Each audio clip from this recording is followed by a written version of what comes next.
Hi, my name is Rachel Claver and I'm the Managing Director of Identify.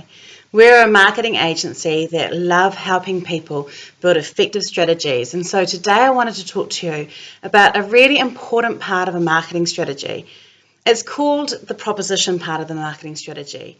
And in traditional marketing, this would account for the majority of a marketing strategy for a business. But as a lot of us are small business or medium-sized business owners who are very busy without a background of marketing, it's meant that often we'll act on something and act on a spirit, an idea, and a communication idea without doing the hard work of creating this foundation.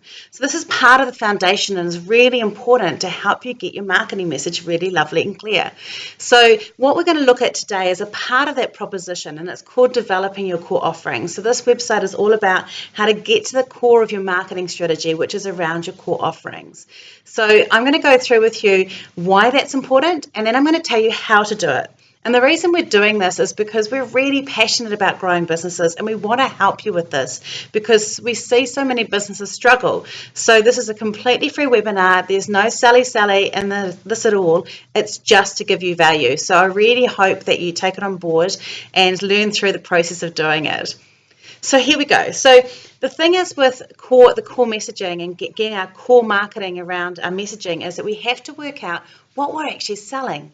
And so we need to understand what our core offering is. So whether you're selling a service or a product, you need to work out what are the core things I need to be talking about to see my business grow, because after all, that's the purpose of marketing. So just a couple of things around this. We need to look at how to do that groundwork. So what we're going to do first is I'm going to ask you to do a few things. So I'd like you to grab a piece of paper, and so just press pause if you haven't got one. And now we can start. And a pen. Oh, press pause. Great. So we're going to look at it. So the thing is with this is that, we often a lot of us offer a lot of things. Our business offers huge amounts of different things. Some of them are really little things that we only offer once or twice a year. Some things we offer again and again. And often in businesses, we can get caught up and suddenly realizing we're offering way more than we ever thought we were going to. And we're kind of stuck. So this is all about making the offering really, really simple. What is it that you actually are offering? And it's all about simplifying and making things easy. So what I'm going to be asking you are, what are the 2 to 3 core activities or products that you do, that you want to sell, that you want to tell people about? And these are the things that bring in the most amount of profit for the least amount of effort. Because often we're passionate business owners, we can get stuck in doing something just because we really want someone to know how to do it. And often those things are our least profitable things. Or we really want to offer something because we're passionate about it, but no one wants to buy it. But we want to keep on talking about it in the hope someone buys it, but there's no one there. That makes it a hard thing, and we don't want to do that either. So we just want to find those things that are easy and the things that are most profitable, which is really important. And I'm going to be honest that sometimes I haven't followed that. Sometimes I have something I want to sell and want to do, and I'm frustrated and get angry with my audience of people and why they're not buying it, when I actually have to get a grip and get a bit of a life and actually work out that I need to go to what the market wants and what the customer wants and sell them that in relation to what I also love. That's kind of the marriage between the two of those things.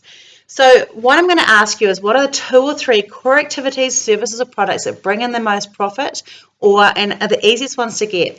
Now, if you know that already, you probably don't need to watch this webinar. But if you don't know that, then this is what this whole thing is about. So here's the thing. You need to remember, it needs to be easy. Whatever you're selling needs to have an easy opt-in for it. So if you've got a product that you're going to tell me is your $100,000 a year product, and it's great because you only have to sell 2 of those, I reckon that's hard to sell. But if you've got something that's got an entry level of a 2,000 or 3,000 grand product that is a subsection of that would lead someone into that $100,000 a year product, then that would probably be your core marketing message or core offering in terms of marketing. So it's slightly different to a business plan where sometimes you go, these are my structure around, this is what we're doing. This is about your marketing message to get those people in the door and for you to sell to them and be able to sell more to them. So it needs to be easy. The next thing is it needs to be profitable. You shouldn't have anything in there that is either not making you money or losing your money. There is one exception to that. So quite often, let's take a big telco. They'll sell a phone that makes them no profit at all, but what they're doing is it's a lead generator, because with the phone comes a plan or comes accessories which are very profitable, or other bits and pieces. So it doesn't always have to be profitable, but the rule is it has to either be profitable or lead easily to something that is profitable. So, for example, you could have that you wanted to do a free webinar, but it might lead to other things that are profitable. So that's where you spend your time and energy. We personally, as a business, we have a philosophy of giving. So if no one buys something from us from this, I still am happy. But if you're wanting to do that transactional idea around that, then that would be what you would do. So it needs also, it needs to be easy, it needs to be profitable. And the third thing, which is really, really important, is it needs to be something you want to keep on doing. If you don't like doing it, it's your business. Stop it. I once worked with a business that was in IT, and they were working in a small city, and they had 80% of their business was something he hated doing, and it was also the least profitable because he hated doing it so much it took him a lot longer to do. So one of the things we did is we whacked off that part of his business and just said, you're not doing it anymore, let's outsource it to someone. And within 6 months, his business had actually doubled in turnover, and he was only doing 20% of his job, was now doing that stuff he didn't enjoy, and the business grew. You shouldn't be doing things you don't like during that time. That's not what it's about. So it needs to be easy, it needs to be profitable or easily lead to profit. And the third thing is it has to be something that you want to do that is part of your ethos and why you're in business. Often we get caught in not doing that. So we need to go back to the basics. Why did you get into the job in the first place? Why did you start your business? Let's get back to that. Remember what the passion is, where it is, and focus on that, because that's where your strength will be. Okay, so I'm going to tell you how to find the core offering. You're going to use that pen and paper, and what I want you to do is I want you to sit down and list everything you do. So it might take you a while, so you can press pause. Great. Okay, so now you've listed everything you do. I want you to go over your list, so feel free to pause this as you need to while you do this. And the first thing I want you to do is I want you to take a look at it, and I want you to think, is there anything there that I can group together? So, for example, with us, we offer different strategies. So we offer a marketing strategy, a digital strategy, an SEO strategy, a web strategy, all these different strategies. But realistically, if I try and market all those things at once, it makes it really complicated. But I do know that 80% of someone that does a marketing strategy with us will go on to do a other form of strategy with us instead. So I don't choose to market those things. I focus on marketing a marketing strategy. And occasionally we might talk about one of those other ones, but our core thing, they all come underneath that because they fit under it. Or it might be, if we take the phone example, you might decide that phones are your core thing, which we know are not profitable because I talked to you about that before. And so phone might be your core thing, but you go underneath and go, okay, so there's accessories, there's phone plans, there's phone cards, there's other things to do with phones, there's whatever the other things are, and you can put those underneath as underneath your core offering. So that's the first thing I want you to do is go through and group it. So pause away, and then you can work it out. All right. Right, the next bit is what I want you to do is I want you to go through now, and I want you to cross out anything that makes no money unless it is something you've identified as a lead generator. So anything that you spend way too much time doing every month and you don't get anything out of, things that you hate so much that you are outsourcing it all and not making any margin on it, things that you know are making under 30% margin, gross profit, because if it's under 30%, we normally call it a hobby. It's not probably going to be something that's long-term invest worthy for you. So cross out all those things because they're not going to be a good core offering for you. So cross them all out. And now I want you to do is cross out all the things you hate. So cross out anything that you don't like and do that. So if you cross out the stuff that makes you no money and the things you hate, and then come back to me. All right, great.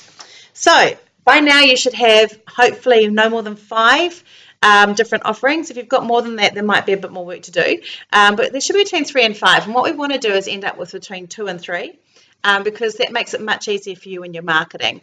So here's your decision time. What I want you to do is I want you to think, if you looked at all those things, what are some things that you think will have the biggest long-term benefit if someone comes into your business to buy that? What would be the best long-term benefit for that? So by that, what I mean is there something that you think you'd be able to sell with it as you sell it? So is there one thing that you could do that you could sell with it as you sell it to increase the value? Or is there something you could sell that would mean that you could retarget that person to sell them other things later down the track? And so the long-term value of that client is for a bigger amount of sale in the long term. So it's either something you can cross-sell, something you can add with it, or something you can upsell, something you can add onto it to increase it. So I would like you to think about that. So I'll give me another pause and just work that through. Okay, right. So now you should have your core offering. There should be only 2 or 3 things on there that you think are the primary things you need to sell. And write those down. I want you to put those everywhere around you so you remember that those are the things, because when we're stressed and busy as business owners, it's very, very easy for us to allow that stress to get us off the core thing, which is to talk about that core offering. And this is going to direct us. So this is what we're going to do with it now. I want you to use that information to determine your key marketing messages. So it means that if you're talking to someone and they ask you what you do, those are the core things you tell them that you do. If you're in a community group, those are the core things you do. If you are on your Facebook page and you're talking about your business, 60 to 70% of anything you talk about should be related in some way to those core things, because those are the core messages again and again and again that you're going to pass out to everyone else around you. So what we talk about is what we sell. So you need to remember to keep that as your focus, because the more you talk about it, the more you'll naturally sell it. I personally would love to hear what you've come up with. So I'm very happy for you to flick me an email. Now, I'm just going to say now that unless you specifically ask us to work for you, we will not sell to you if you email me for that. So if you sent me an email and tell me, I'm just going to respond back and say, I'm really proud you went through that and well done. I will not sell to you, because that's my ethos, but I would love to hear. So my email is rachel@identifymarketing.co.nz, and you can check us out on identifymarketing.co.nz, and I'd really love to hear from you when you've gone through that process to just tell me what your core offerings are, because it would be nice for you, I guess, to feedback. I'm just going to use a little bit of this time at the end to tell you a bit about Identify. So we're a marketing agency. We're based in Ottawa, north of Auckland, which we've chosen to do because we work with small to medium-sized businesses around New Zealand. So we want to stay where there are lots of small to medium-sized businesses and remind and keep ourselves grounded in that. We mainly work to train people, and we work a lot with small businesses that are really wanting to grow, or small medium businesses that are really wanting to grow, and help them work out what their strategy is. So if you want to find out how that works, that's great. You can come and have a chat. But honestly, I just would really want you to focus on that core message. Get your core offering sorted, and then use that to determine your marketing message, and you're going to be onto a winning thing. Thank you so much for watching the video, and I hope it's been of value to you, and I look forward to seeing you again in the near future.